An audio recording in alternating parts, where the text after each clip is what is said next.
திரை விமர்சனத்தில் இன்றைக்கு நாம் பார்க்க இருக்கும் திரைப்படம் ரப்பர் பந்து. அட்டகத்தி தினேஷ், சுவாசிகா, ஹரிஷ் கல்யாண், சஞ்சனா, காளி வெங்கட், பாலசரவணன் மற்றும் பலர் நடித்துள்ளனர். கிரிக்கெட் விளையாட்டை மையமாக கொண்ட திரைப்படம் இது. கதைக்களம் கிரிக்கெட் விளையாட்டு என்றாலும் கூட அதன் பின்னால் ஒரு அழகான காதலும் ஜாதிய வன்மமும் இருக்கத்தான் செய்கிறது. காதல், இரண்டு ஜாதிகளுக்கிடையே காதல் உள்ளே நுழைந்து வரும்போது ஜாதியும் உரசிக்கொண்டு வந்துதானே செய்யும். ஒவ்வொரு ஊரிலும் ஏதேனும் ஒரு கலையில் தேர்ந்தவர்கள் இருக்கத்தான் செய்கிறார்கள். கிராமந்தோறும் பார்த்தீர்கள் என்றால் கிரிக்கெட்டில் வல்லவர், நீச்சல் அடிப்பதில் வீரர், மரம் ஏறுவதில் வீரர், கபடியில் வீரர் என்று ஒவ்வொருவரும் ஒவ்வொரு களத்தில் ஏதேனும் வகையில் தங்களுக்கு பிடித்த விளையாட்டை அழகாக செய்து கொண்டு தங்களுக்கு பொழுதுபோக்கான ஒரு விளையாட்டாக, தங்களுக்கு நெருக்கமான ஒரு விளையாட்டாக வைத்திருப்பார்கள். அப்படித்தான் இந்த கதையிலும் கூட அட்டகத்தி தினேஷ் ஒரு பெயிண்டர், ஏற்கனவே ஒரு ஜாதி விட்டு ஜாதியாக வேறொரு ஜாதி பெண்ணை காதலித்து திருமணம் செய்து கொண்டவர்.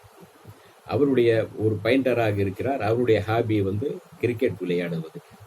அவர் கிரிக்கெட் களத்திற்கு வந்துவிட்டார். கெத்து என்ற பனியனோடு அவர் வந்துவிட்டால் கிரிக்கெட் களமே அகதளப்படும். அதில் சிக்ஸர்களாக அடித்து நொறுக்குவார். விஜயகாந்த் பாடல் போட்டு இவர் கிரிக்கெட்டில் ரப்பர் பந்து ஆட ஆரம்பித்தார். சிக்ஸர்களாக பறக்கும். அப்படி இருக்கும் சூழ்நிலையில் கிரிக்கெட்டில் பாதி கவனத்தை செலுத்தி வீட்டுக்கு கவனிக்காமல் போவதை பார்த்து அவருடைய மனைவி சட்டம் போட அங்கிருந்து நகர்ந்து நான் வேலைக்கு தான் போயிருக்கிறேன் என்று பொய் சொல்லி கிரிக்கெட் விளையாடுவார். இவர் இப்படி என்றால், இன்னொரு பக்கம் ஹரிஷ் கல்யாண், அன்பு என்கின்ற ஹரிஷ் கல்யாண் ஒரு டிசைனிங் கடை வைத்திருக்கிறார். அந்த டிசைனிங்கில் நீங்கள் கல்யாண பத்திரிகை, அப்புறம் கிரிக்கெட் சம்பந்தமான போஸ்டர் எல்லாம் அடிப்பதற்கு அவரிடம் வந்தால் அவர் அதை டிசைன் செய்து அழகாக போஸ்டர் அடித்து கொடுப்பார். அவரும் ஒரு கிரிக்கெட்டில் ஆர்வம் பிடித்தவர், மோகம் கொண்டவர். சிஎஸ்கே உடைய பெரும் ரசிகர், டோனியின் பெரும் ரசிகர். டோனியை தன் வீட்டு செவர் எங்கும் டோனியின் மஞ்சள் கலரில் டோனியை வரைந்து வைத்திருப்பார். அவர் கிரிக்கெட்டில் ஆல்ரவுண்டர், ஆனாலும் கூட எந்த அணியிலும் சேராமல் இருப்பார். தன்னுடைய வேலை பார்த்து கொண்டு ஏதேனும் ஒரு அணியில் ஒரு ஆள் குறைகிறது வா என்றால் அங்கு போய் விளையாடி விட்டு வருவார்.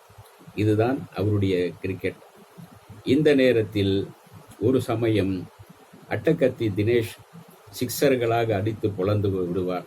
இவரை யாரையுமே ஜெயிக்க முடியாது என்று ஓரம் ஒதுங்கிய பாலசரவணன் சொல்ல, இல்லை இவரை ஈஸியாக ஜெயிச்சிடலாம், ஏன்னா லெஃப்ட் சைடில் பால் போட்டால் இவரை தோக்கடிக்க முடியும் என்று சொல்லி கொண்டிருப்பார்.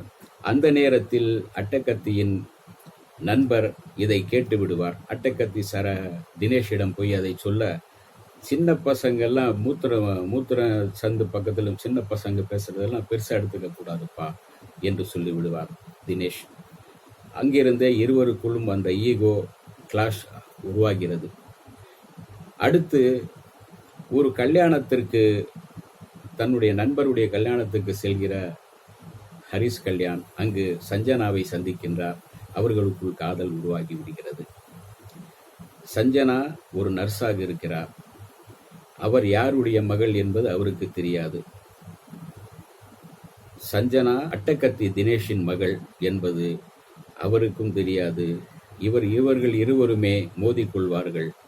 கிரிக்கெட்டில் மோதிக்கொண்டு இருவருமே ஆளுக்கு ஒரு பக்கம் எதிரில் நிற்கின்றார்கள். இந்த நேரத்தில் இவர் சஞ்சனா வீட்டுக்கு பெண் கேட்கப் போகிறார். அப்போதுதான் தெரிகிறது இவர் யார் என்று. இவருக்கு பெண் கொடுத்தார்களா இல்லையா, அவர்கள் ஈகோவில் மோதிக்கொள்ளும் தினேஷும் ஹரிஷ் கல்யாணும் ஒன்று சேர்ந்தார்களா இல்லையா என்பதுதான் ரப்பர் பந்தின் மீதி கதை. தினேஷ் சரியாக வேலைக்கு போகாமல் மட்டம் அடித்து கிரிக்கெட் விளையாடுவதால் ஒரு பக்கம் வீட்டில் கடன் இருக்கிறது. அந்த கடன்காரன் தொல்லைப்படுத்த, ஒரு கட்டத்தில் அந்த கடன்காரனை வேறொரு கிரிக்கெட் விளையாட்டின் போது இவரை ஹரிஷ் கல்யாண் தோற்கடித்து விடுவார். அதில் சிரித்து விடுவார் அந்த ஒரு கடன் கொடுத்தவன்.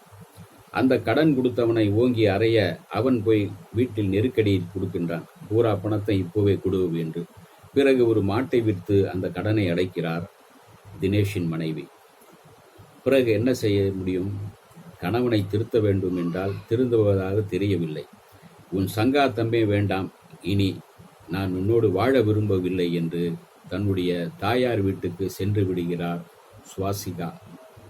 தினேஷ் தனிமைப்படுத்தப்படுகிறார். அதே போல சஞ்சனாவும், நீ கிரிக்கெட் விளையாட்டில் இருக்கிறாய், என்னுடைய சொல்லுக்கு நீ கட்டுப்பட மாட்டேங்கிற என்று சஞ்சனாவின் தாயார் கிரிக்கெட் விளையாடும் மருமகன் எனக்கு தேவை இல்லை என்று சொல்லிவிடுகிறார்.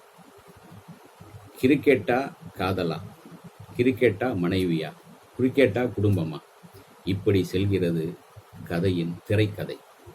ஆனால் அழகாக மிக நேர்த்தியாக திரைக்கதையை கொண்டு செல்கின்றார் இயக்குனர் தமிழரசன் பச்சமுத்து.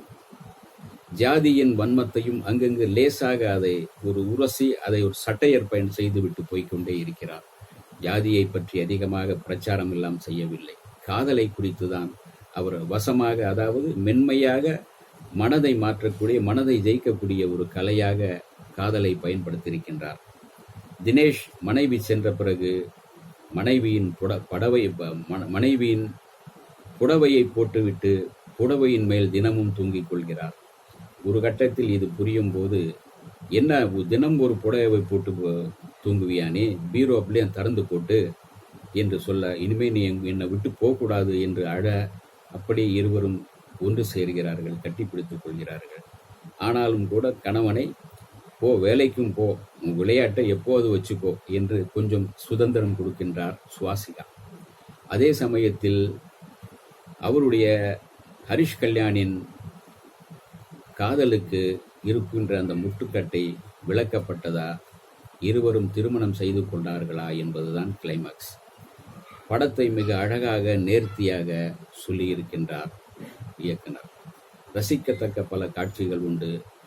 இது கிரிக்கெட் சம்பந்தமான படம் என்று இல்லை, கிரிக்கெட்டுக்கு பின்னால் இருக்கும் ஒரு அழகான காதல் கதை, அழகான ஒரு ஈகோவை புறந்தள்ளி அந்த ஈகோ எப்படி உடையப்படுகிறது என்கிறதும் சொல்கிறது.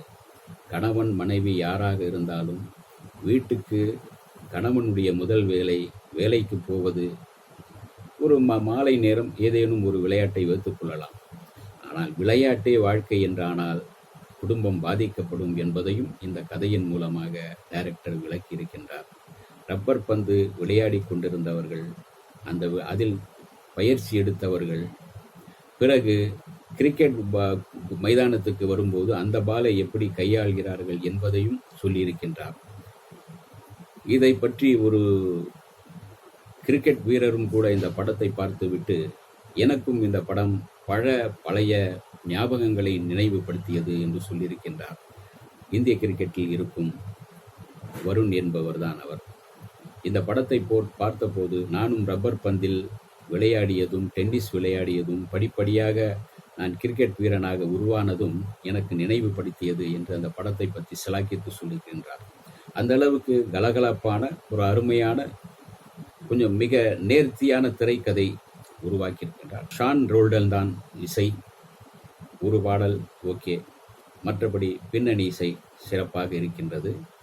பார்க்கலாம், ரசிக்கலாம். இந்த வீடியோ உங்களுக்கு பிடிச்சிருந்தா லைக் பண்ணுங்க, ஷேர் பண்ணுங்க, கமெண்ட் பண்ணுங்க, சப்ஸ்கிரைப் பண்ணுங்க, மறக்காம பெல் ஐகானை கிளிக் பண்ணுங்க.